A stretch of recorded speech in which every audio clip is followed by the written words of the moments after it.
Не так давно здесь, в Таиланде, я познакомился с предпринимателем по имени Кори. Он занимается тем, что создает и развивает бизнесы на Амазоне, но не для того, чтобы просто зарабатывать деньги, а для того, чтобы их продавать как бизнес. И за последние 2 или 2,5 года Кори успел продать 2 бизнеса общей стоимостью $365 тысяч. И сейчас он уже работает над 3-м бизнесом. Не так давно я взял интервью у Кори, где расспросил у него некоторые подробности, и в этом эпизоде предлагаю вам насладиться этим интервью. Что ж, поехали. Hi, Corey. Hey, how you doing? Yeah, doing good, and you? Excellent, man. Thanks for having me. Thanks for coming. Of course, anytime. Yeah, so let's get down to business at once, if you don't mind. Yeah, absolutely. Let's get into it. Okay, so we met here with you in Chiang Mai, and for everybody who's listening, the Corey is a Amazon business guy. He's sold 2 businesses as far as I know on Amazon. I sold 2, and my 3rd brand started selling in January. Oh, that's nice. Cool.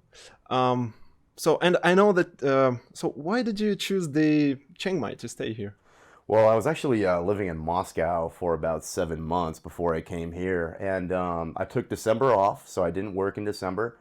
And me and my buddies, we traveled around Southeast Asia, like many other people do. Yeah. And in Chiang Mai, I met a lot of people who were doing similar e-commerce type work, or general internet marketing type work, or just something digitally.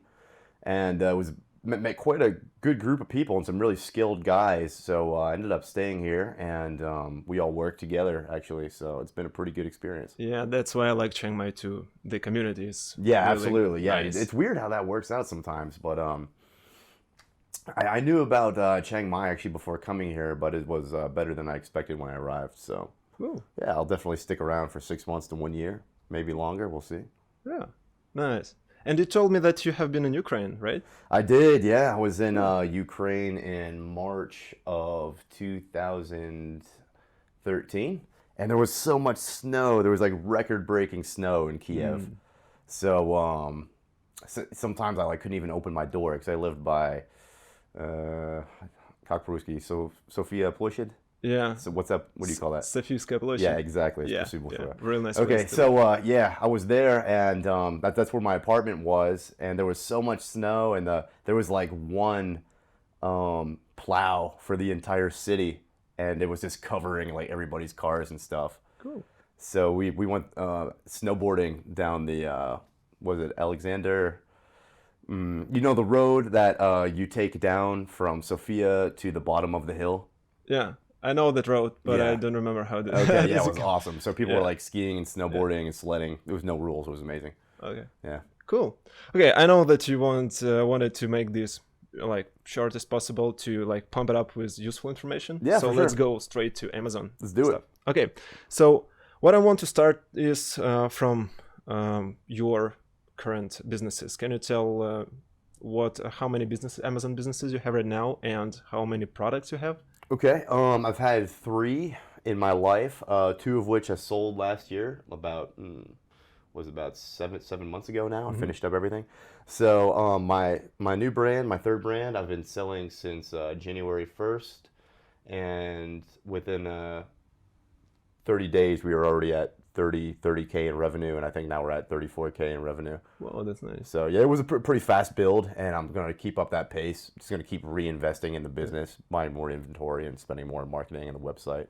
Can you tell about your margins? What do you have? Yeah, margins are about 40% right now. Nice. Yeah, That's I could probably do a little bit better if I started doing sea shipments and stuff like that. But right now, just to keep the cash coming in and going out, I'm doing air. Cool.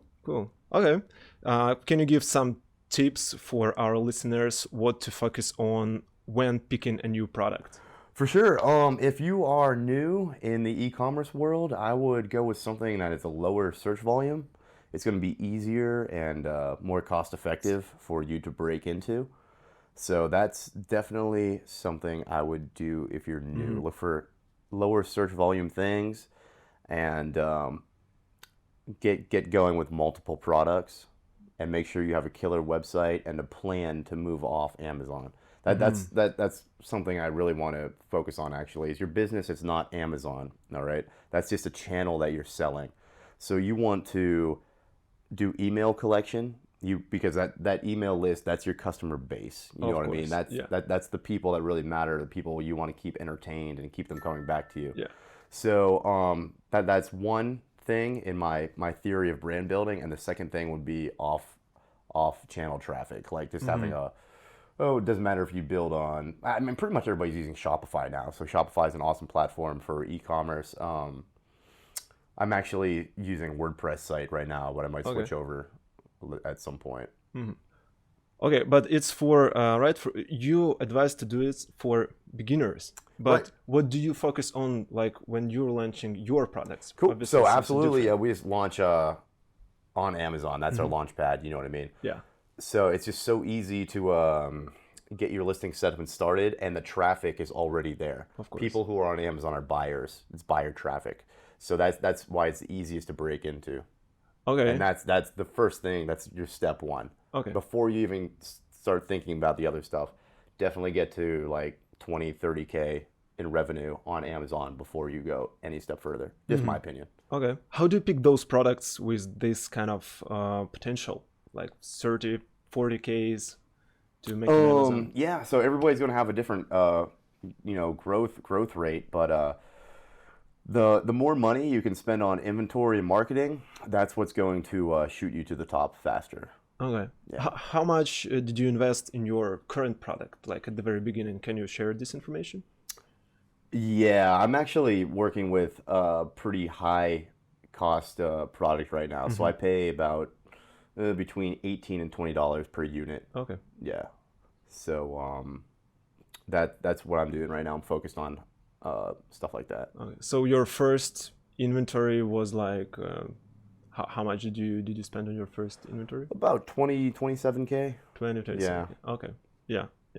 So the general advice would be like, if you're not ready to spend 20, like 30K on absolutely. inventory, Yeah, to go, I mean, like, when I sold my first two businesses, I took a chunk of that change and invested into a third company. But our listeners, like, you don't need to worry about anything like that yet if you're just getting started. You can. There's plenty of products out there you can find for $350 a piece.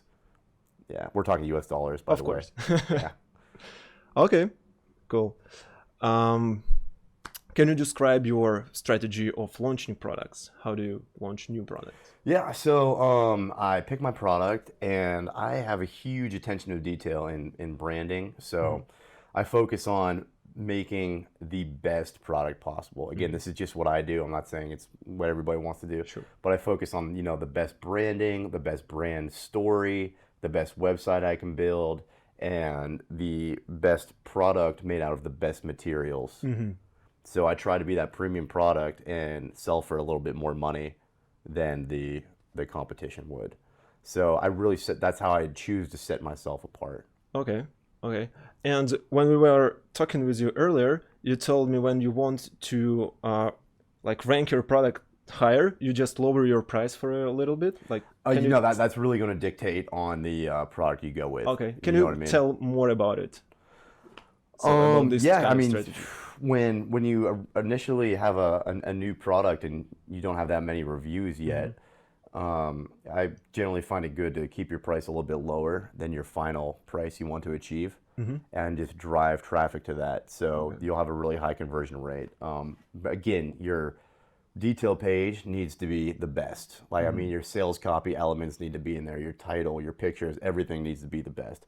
So that with that aspect with a low price, maybe it's a very low price, maybe you're just selling at cost, and the effect of driving traffic to that's generally going to leave you with a pretty high conversion rate. Okay, so that's now when the customers buy that, they're going right into your email system, so you can start collecting those reviews from them. Okay, and hopefully their email too, depending on what route you took. So what you're saying, you're not driving traffic only within Amazon PPC, you're driving traffic with the other channels either, right? Google. If you have a low competition product, like maybe you'll be able to do all that with some sort of sponsored ads. Okay. But in many cases, you know, you might want to drive some traffic from Facebook or Google. And if you want to do it that way, you can even offer like a coupon code, for example. Yeah. And then send that, have them enter their email and then send that coupon to their email. So that way you have their email and you turn them into a customer. Yeah, that Hopefully. sounds smart. Yeah. Yeah. Cool. Okay. Have you ever sold any volumetric or heavy products? So I think you're talking about oversized, products. I've sold one before. I had one product that was oversized at one point in my life. Yeah. Okay. Can you like share any experience? What to focus on when you're selling this kind of products? Is there any so I'm pretty sure that when you first start selling an oversized product, you can only have 500 at one time. Okay. Yeah. Correct. So you're not going to be able to hold more than 500 at the Amazon warehouse, right? Yeah. So you're either going to want to order only 500, or you're going to want to order more, be more aggressive on your inventory, and hold the other ones elsewhere.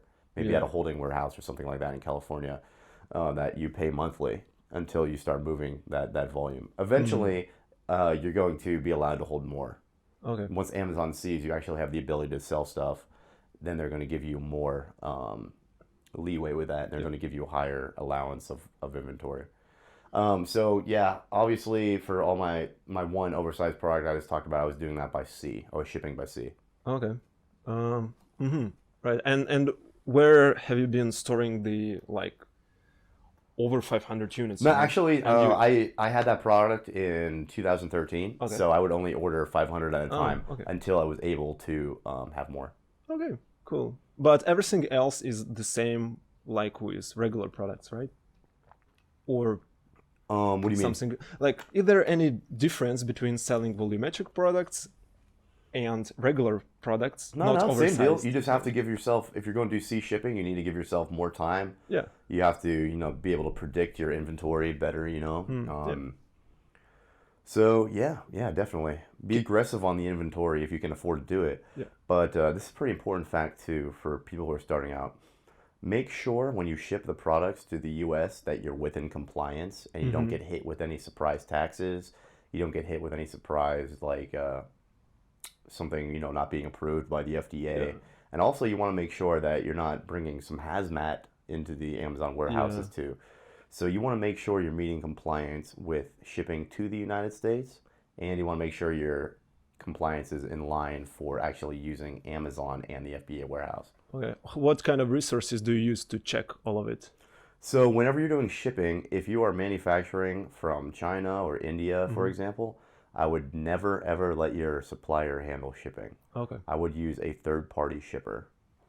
So why? Why? Because they're the ones who are on your team. The supplier is only on the supplier's team. Okay. A third-party shipper will be on your team. So you can ask them, hey, here's my invoice, here's my packing list. Can you make sure I'm within compliance? And can you make sure everything's okay? And then give me a quote for how much it's going to cost. Oh, okay. That's valuable. My shipping. Yeah, absolutely. Cool. Thank you. Okay.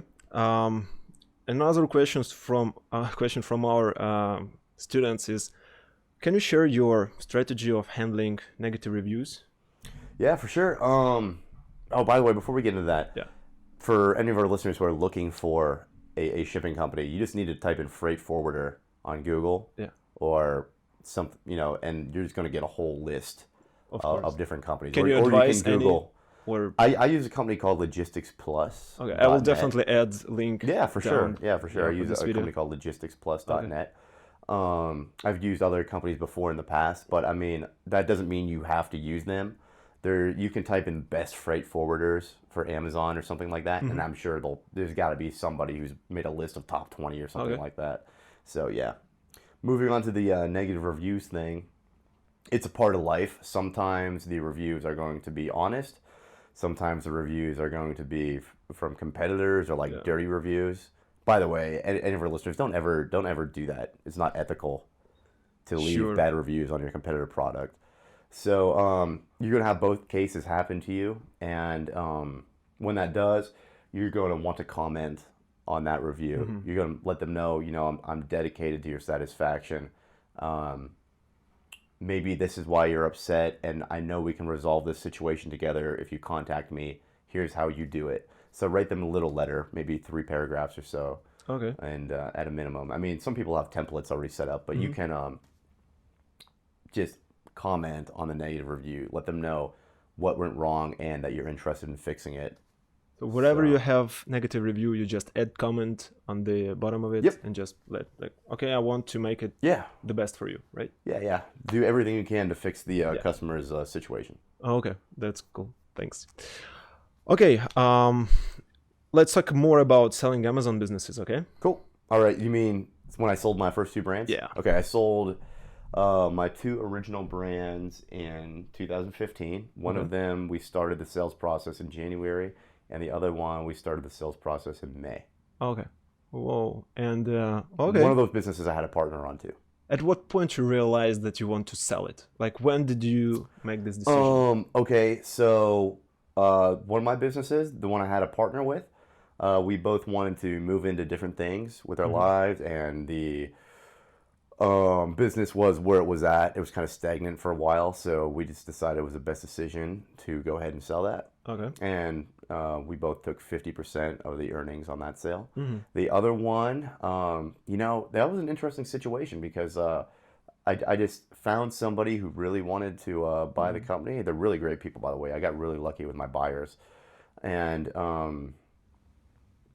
they wanted to buy that company, and, you know, they offered me a price for a company that was just, you know, pretty much a year old. So I couldn't say no to that. And Cool. they really blossomed they really blossomed those businesses into something really big since they bought it. You know what I mean? Because when a buyer buys your business, they buy it for your cost, and then they're ready to dump another $40,000 to $100,000 into it. So what we're doing here, and you know, somebody like that coming in and adding more colors and more variations and a better website and different channels, they can really make things grow. So now those businesses are like pumped up and doing Yeah, better. of course, they're doing much better. But it's cool because I have a pretty good relationship with the buyers, so we still talk to this day, you know, and just see, share ideas, and I see what they're doing. So it was actually a learning experience for me too, because when I sold those businesses, I watched what the buyers were doing, and I was like, wow, you know, why didn't I think about doing that? Why didn't I make all these moves? So not only did I get money for selling the businesses, I also got a huge learning experience that I'm still getting, and I'm applying it to my new brand. Wow, So that's nice. Yeah, turned out pretty good. Cool. Can you share what resources did you use to sell your businesses? Cool. So I sold both of my businesses through websiteclosers.com. Okay.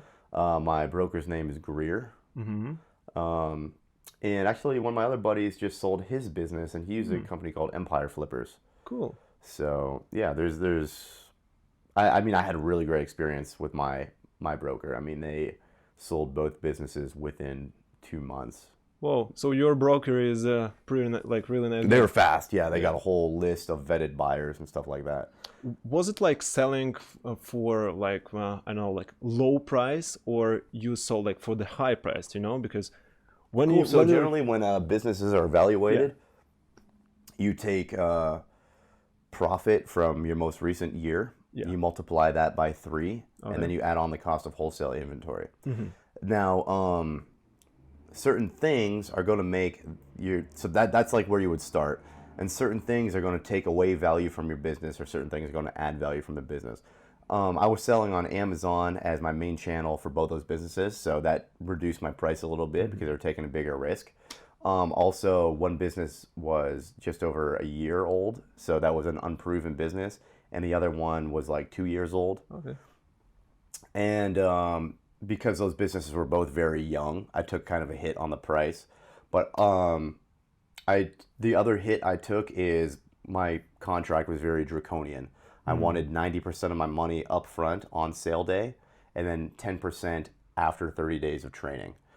For me, that was the best plan, because that way I could wash my hands and move on to other things in my life without being, you know, still having to work on these other businesses. How much did you receive for your businesses? Cool. So one business, the sale price was $140K, and the other one was $225K. and that one I had a partner on, like I mentioned. And so what is that total? Both businesses were sold for 365. 365, yeah. 365K sale price. Cool. Broker takes 10%. All right. I split the closing fees with the buyer. They weren't that expensive. I think there's a couple $1,000s or something. And you obviously needed to pay taxes, right? Yeah, we'll get into that in a second too. So, also, I think I had like 2 shipping bills left over, so those were my responsibilities. I had to pay for. So, yeah, that should give you a pretty good idea of the amount of money you get to keep after the buy. But yeah, there's also taxes, capital gains tax we pay also, but that's only for Americans. Okay. So everybody, from every country has a different tax structure, but for Americans, it's pretty hardcore taxes we have to pay. So. Okay. Yeah. Okay. I don't have those numbers for you yet because it's not tax season yet. I mean, I have a pretty good idea, I have an estimate, but I just talked to my CPA. But it's still early. It's the beginning of March, so we didn't start the process of finding out what I owe in taxes yet. But I have a pretty good ballpark estimate. But it's soon, right? It's going to be soon. Capital gains by itself is generally 15%. Yeah. Okay. And then there's some other revenue I'm going to have to pay taxes on too. So. Okay, got it. Cool. How much revenue the businesses were generating before selling? Cool. So one business, my first business, I would like to call it my learning business. That one was steady at like 20K in revenue. In revenue, okay. The other business, my second business, that was always between 25K in revenue and 65K in revenue. How many depending products? on season. How many products in each? Okay, so my learning business, my first business, I had 4 products, 2 of which were moving heavy volume. Okay. If you will, if you want to consider that heavy. And my other business had 3 products, and really one of those was doing the heavy moving. Okay. Of course, they all are now, but that's where it was at the time. So one was in 20K in revenue, and the other one was always between 25 and 65, depending on season. Okay. So now you're selling on Amazon over 2.5 years, something like that? Yeah, about... whatever, since April of 2013. Cool. Yeah, whatever that is. Yeah. And now you're sold to businesses and have the serve on. That's awesome. Yeah. That's I'm really excited about my new one because now it's all the skills I've gained. Even though I gained these skills a little bit slower than many people, I'm excited for this third business. Yeah. So this is a success story. Do you have failures? Yeah, for sure. I lost so much money in 2013 from silly mistakes, and I also really didn't have any mentors or anything like that either, like everybody has now, which is great because that gives you a shortcut. But I mean, one time I tried to import a heart rate monitor into the United States for $6,000, and it got to customs, and it was not approved by the FDA. So the whole thing ended up getting destroyed at the destroyed, not even returned to sender. I would have had to pay to return it, and I didn't have any more money to pay to return it, and I didn't even know where I'd be able to sell a private labeled, un-FDA approved heart rate monitor, you know what I mean? Yeah. So, yeah, that also, I was selling a product that had a design patent on it. Of course, the factory didn't tell me that, because remember, these factories, some factories are pretty shady, and they're just on their own team. So, those were 2 big money failures on my part. The $6,000 order of the heart rate monitors, and then another one was actually a fire starter that was had a design patent on it. So those were two big losses. How do you check on those patents right now, if the product has a patent or not? Right. Well, now the first thing you're going to do is ask your supplier, but you're not going to trust their answer. Yeah. So you're going to get like all the data about the product you can. You're going to have pictures. You're going to get the MSDS if they have that, invoice, packing list. And you're either going to pay somebody, like a consultant or a lawyer, or if it's something simple and, something cheap and you want to do it yourself, you're going to either have them or yourself scan the internet and check for patents. Okay. Yeah. Okay. It's always better to have like a lawyer or a consultant do it. But if you're selling something simple like pillows, obviously pillows aren't going to be like patented or whatever. But just make sure you're not possibly infringing on anything. You can just do that research on Amazon, Google, and you can check, the USPTO Oh yeah. Well, that's USPTO. trademark. Okay, that's the trademark website. Yeah. So yeah, you want to check the trademark and the patents, and you can do that. You can do a patent search on the internet. So if you're, let's sum it up somehow. So if you're a small player Yep. and you're just starting out, so you're pretty much on your own. You just need to do your own Yeah, I'll research. do it on Google. Yeah. Do it on Google. And if you have like a little bit money in your pocket, you can pay for, to the lawyer for this Right. kind of I mean, if you're going research. to make a really big investment, then I would absolutely pay a lawyer Yeah, or a consultant to for do sure. it. But if you're just getting started, you can pretty much do it yourself, Yeah. and it shouldn't take that long. Oh, of Yeah. course, of course. Okay, do you have a like some kind of backup plan? Because like you said, Amazon is only the channel where you sell it, right? Yep. It's not your business, it's only the channel. Yeah, So what that's if why you it's want to have a closed? big email customer database and possibly, your own e-commerce store on your own website that you can drive traffic to and is ranked. So those are your two plans if Amazon ever went down. Yeah. Yeah, that's what you'd want to do to diversify your risk. So you want to have your client base, email base, and your like off Amazon online store, Yeah. right? And But your website's got to be killer, man. It's got to have like Yeah. a cool brand story. If you're at the level of having a blog, great.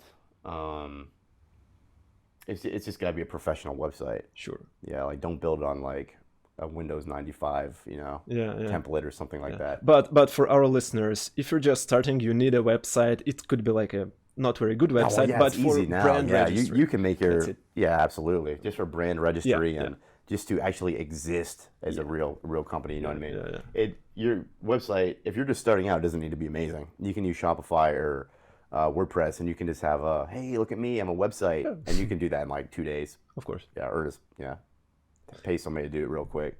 I mean, you don't need to have an e-commerce. You don't need to have a shopping cart on your website starting out. You just want to exist. Of course. You know what I mean? Yeah. Okay, so well, thank you for sharing a lot of this useful information. Yeah, with us. absolutely. Yeah. Yeah, and for the last question, what would you be focusing on? On what skills would you be focusing on to be successful in, let's say, 2 years from now? What's your opinion on that? What skills would I Yeah. be focusing on now so I could be a pro in 2 years? Let's see here. So being organized Okay. and showing up and applying that constant pressure to your business like every day. Obviously not like every day, but always applying constant pressure to build. And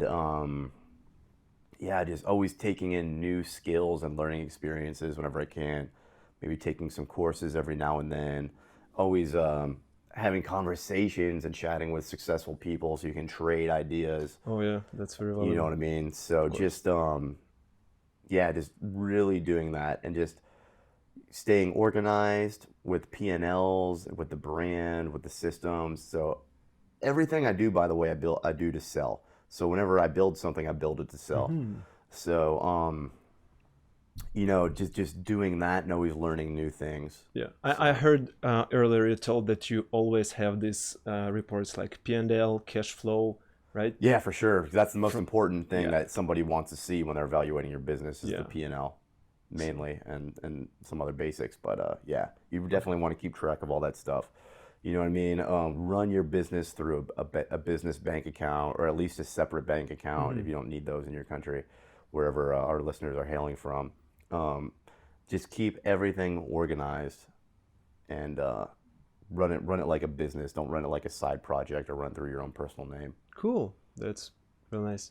Thank you, Corey, Yeah. for this interview. Yeah, no problem. It's my pleasure. I hope our listeners got some useful information. They will get go a lot. ahead and apply to their new adventure they're getting into. Yeah.